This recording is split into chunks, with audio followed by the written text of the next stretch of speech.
Turon xalqlarining harbiy san'ati. Turon atamasi dastlab Avestoda tilga olingan.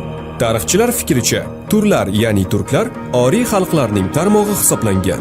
6-asrda O'rta Osiyo hududi turk xoqqonligiga o'tishi bilan bu ikki atama uyg'unlashib, Turon nomi turklarga nisbatan beriladigan bo'ldi. Turon yoki Turkiston deyilganda, Amudaryo va Sirdaryodan shimolda to sharqdagi buyuk Xitoy devorigacha bo'lgan turkiylar mamlakatlari tushuniladi. Turon hududi milodiy 5-asrda Eftalilar tarkibiga kirgan.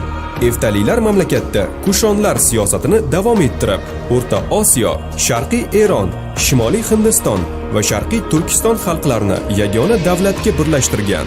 Eftalilarning aksariyati otliqlardan iborat kuchli qo'shinga ega bo'lishgan. Eftalilar jangda asosan gurzilardan foydalanishgan. Shuningdek, kamon va shamshirlar ham qo'llanilgan. Turk xoqqonligi davrida harbiy san'at yanada rivojlangan. Har bir ibodatxona qoshida tashkil etilgan ta'lim dargohlarida yigitlarga otda erkin yura olish, qilichbozlik, kamondan o'q otish, gurzi ishlatish, kurash tushish, palaxmon otish kabilar o'rgatilgan. Bu davrda nafaqat yigitlar, balki qizlarda ham chavandozlik, kamonbozlik kabi ko'nikmalar shakllantirilgan. Xoqqonlik qo'shinning asosiy qismi otliq jangchilardan va qisman piyoda askarlardan tashkil topgan. Jangchilar parchinlar qoplangan jang liboslari, sovutlar kiyishgan. Ular qalqon, uzun va ingichka nayza, jangovar bolta hamda kamon bilan qurollanishgan. Bu davrda chopuvchi qurolning yangi turi qilich va dudama, uzun va og'ir qilich, palash paydo bo'lgan.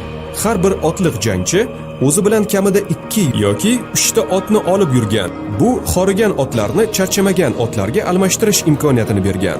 Ot ham zirhli afzal bilan himoyalangan. Turk xoqqonligi armiyasi turli bo'linmalar, 10lik, 100lik, 1000lik, 10 minglik tumanlardan tashkil topgan. Har bir tuman o'zining tug'i, ya'ni nishoniga ega bo'lgan. Mazkur nishon uzun nayzaga bo'ri yoki boshqa biror hayvonni tilla suvi yuritilgan boshi va otning yoli bilan birga o'rnatilgan. Turk jangchilari qat'iy intizomga rioya qilganlar va ular o'z davri uchun yengilmas kuch hisoblangan. Hujum odatda kutilmaganda boshlangan.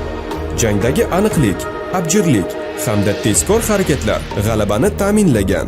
Ular yolg'ondan chekinish kabi harbiy taktika usulidan keng foydalanishgan. Himoyalanish chog'ida aylana usulini qo'llashgan.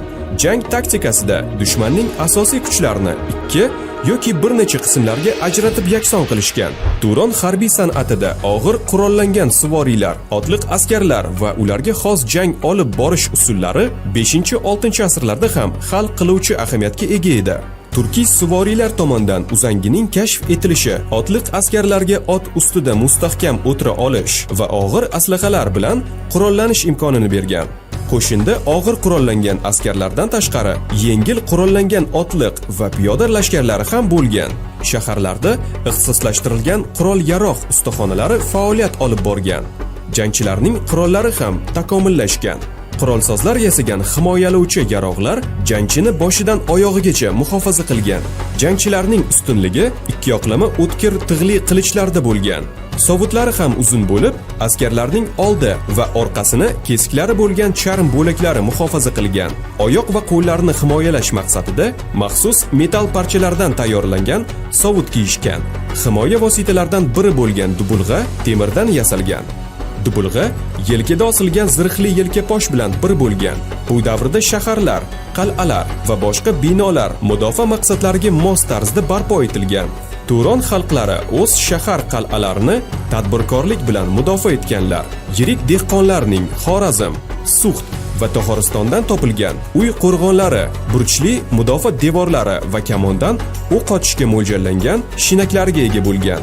Qo'rg'onga kirish joyining ro'parasida xabar beruvchi qo'riqlov minorasi qad rostlagan. Shahar atrofidagi xandaq suv bilan to'ldirilib, unga ko'tarma ko'prik orqaligina o'tish mumkin bo'lgan. Qo'rg'onlarni nayza bilan qurollangan jangchilar qo'riqlab turgan. Tahlikali xabar bo'lganda jangchilar devor va burchlardagi o'z o'rinlariga shoshilganlar. Dushmanlar qasrga kirish uchun xandaqni ko'mishlari, darvozani buzishlari lozim bo'lgan. Qasr himoyachilari devordan turib, ularning boshiga tosh uloqtirganlar, qaynoq suv quyganlar, nayza, yoy o'qlarni yog'dirganlar. Demak, mamlakatimiz xalqlari harbiy siyosat yuritish, qo'shinning jangovarligini oshirish, qurol-yarog'lar yasash va ulardan foydalanish, mudofaa inshootlarini qurish kabi sohalarni muntazam takomillashtirib borishgan. Jahon harbiy san'ati taraqqiyotida turkiy xalqlar o'ziga xos o'rinni egallaydi. Arab adibi Johiz turkiy xalqlarning xislatlari haqida bitilgan Manoqib al-Atrok asarida Sosoniy forslar barcha xalqlardan davlatni boshqarish sohasida, xitoyliklar hunarmandchilikda, yunonlar ilm-fanda, turklar harbiy ishda ustundirlar deb yozadi.